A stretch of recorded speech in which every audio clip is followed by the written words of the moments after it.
आजच्या या शोकसभेला उपस्थित सर्व ज्येष्ठ नेते मंडळी आणि उपस्थित शोकाकुल जनहो, आपल्या सर्वांचेच अतिशय आदरणीय लाडके नेते आदरणीय दत्ताभाऊ मेघे यांच्या दुःखद निधनाच्या निमित्ताने त्यांना श्रद्धांजली अर्पण करण्याकरता आपण सर्व लोक या ठिकाणी एकत्रित आलो. सर्वच वक्त्यांनी त्यांच्या जीवनातले विविध प्रसंग, त्यांच्या व्यक्तिमत्वाचे विविध कंगोरे आपल्यासमोर आणले आहेत.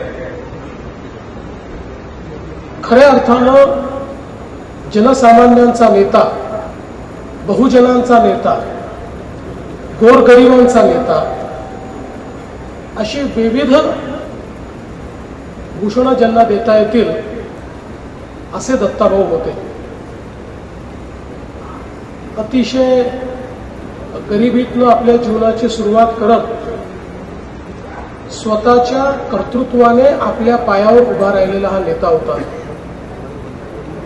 नितीनजींनी आता सांगितलं, जुनी पुस्तकं विकणं असेल, पेपर टाकणं असेल, आईस्प्रूफ विकणं असेल, यातून आपलं शिक्षण त्या ठिकाणी करत आणि स्वतःच्या पायावर उभे राहिले. युवकांचं संघटन उभं केलं.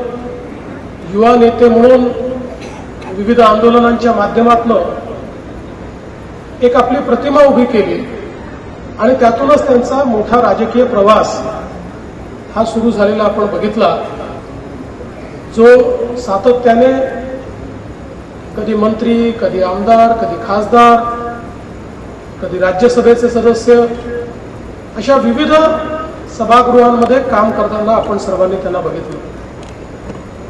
खरं म्हणजे सर्व लोक प्रेमाने त्यांना दत्ताभाऊ म्हणायचे, पण दत्ताभाऊंपेक्षा ते दाताभाऊ होते.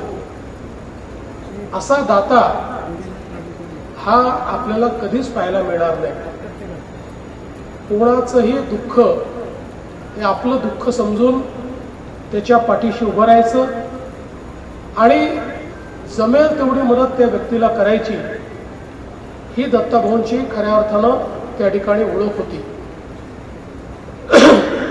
अनेक नेते आज आपण बघू शकतो या विदर्भामध्ये की ज्यांचं नेतृत्व शून्यातनं उभं राहिलं आणि अशा अनेक नेत्यांना पाठबळ देणारे नेते कोण, तर ते दत्ताभाऊ होते, हे देखील आपल्याला पाहायला मिळतं.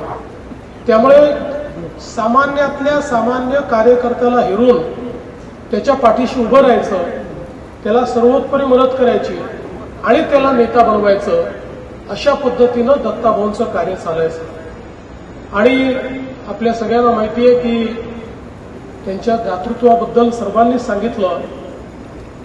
एक त्यांनी बातमी पेपरमध्ये वाचली आणि एका कुटुंबाने राष्ट्रपतीकडे इच्छा मरणाचा अर्ज केला की मुलाचं शिक्षण होऊ शकत नाही, आमच्याकडे काही नाही, त्यामुळे मला इच्छा मरण करू द्या. दत्ताभाऊने लगेच त्या कुटुंबाला बोलवलं, त्यांचं म्हणणं ऐकून घेतलं आणि त्यांना सांगितलं, आजपासून तुमची जबाबदारी माझी आहे. संपूर्ण त्यांचं शिक्षण करून चांगल्या नोकरीवर त्या मुलाला लावून त्याचं जीवन बदलण्याचं काम हे दत्ताभाऊंनी केलं. अशा पद्धतीनं कितीतरी या ठिकाणी लोक असतील की ज्यांच्या जीवनात हा दत्ताभाऊंचा जो काही परिसस्पर्श आहे तो झालेला आपल्याला पाहायला मिळाला. आपल्याला कल्पना आहे की दत्ताभाऊंच्या मातोश्रींची इच्छा होती, त्यांनी डॉक्टर व्हावं, परिस्थितीमुळे ते डॉक्टर होऊ शकले नाही, पण आज हजारो डॉक्टर तयार करण्याचं काम हे दत्ताभाऊंनी केलं. जे मला मिळालं नाही ते इतरांना कसं मिळेल याकरता ज्या प्रकारे त्यांनी शैक्षणिक क्षेत्रामध्ये काम उभं केलं, विविध कॉलेजेसच्या माध्यमातून इतक्या मोठ्या प्रमाणात हा विस्तार त्यांनी उभा केला. पण हा विस्तार उभा करत असतानाही कधीही त्यांच्या डोळ्यासमोरून सामान्य माणूस गेला नाही. ज्या काळामध्ये खासगी उच्च शिक्षण हे कदाचित सर्वसामान्यांना परवडणारं नव्हतं. अशाही काळात सर्वसामान्य लोक त्यांच्याकडे गेले तर त्यांना प्रवेशही मिळायचा, प्रसंगी त्यांची फी देखील भाऊच भरायचे किंवा ती फी माफ करायचे. असे कित्येक लोक डॉक्टर केले, इंजिनियर केले. मला आठवतं आम्ही देखील ज्यावेळेस लहान होतो आमच्या वडिलांचे आणि दत्ताभाऊंचे खूप मैत्रीचे संबंध होते आणि त्या काळामध्ये इंजिनिअरिंग कॉलेजेस कमी होते. त्यामुळे देशभरातनं बिहार, उत्तर प्रदेश वेगवेगळ्या ठिकाणून लोक यायचे. पक्षाचे कार्यकर्ते आमच्या वडिलांकडे यायचे की आमच्या मुलाची ऍडमिशन करून द्या.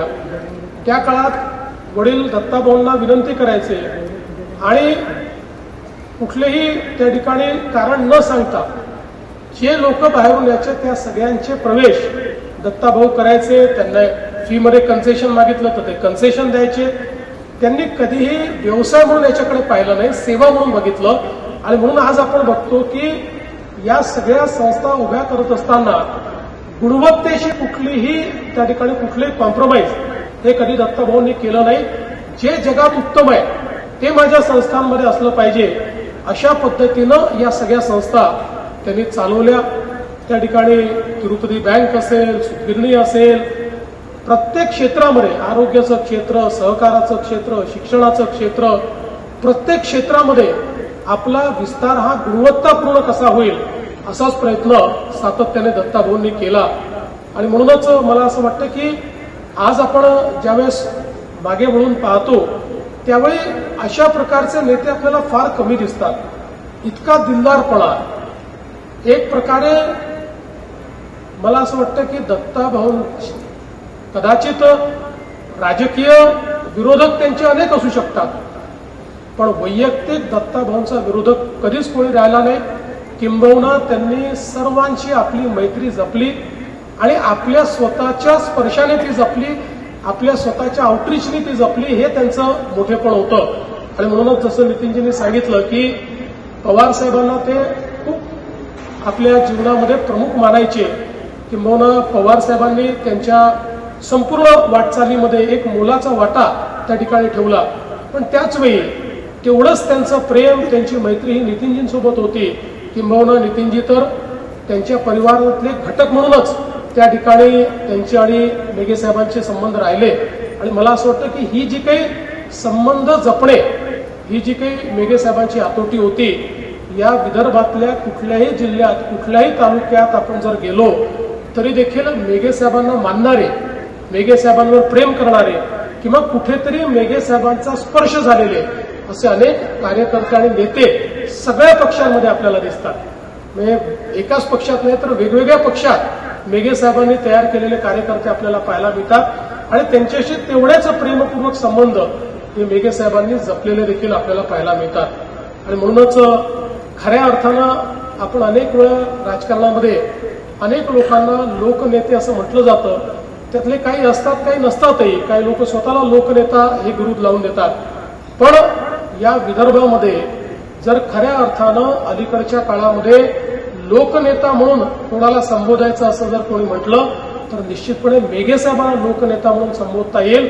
कारण ते पदावर असो किंवा नसो, लोकांच्या मनावर त्यांनी सातत्याने राज्य केलं. लोकांच्या मनात प्रेम आणि संवेदना ही सतत जिवंत ठेवण्याचं काम हे मेघे साहेबांनी केलं.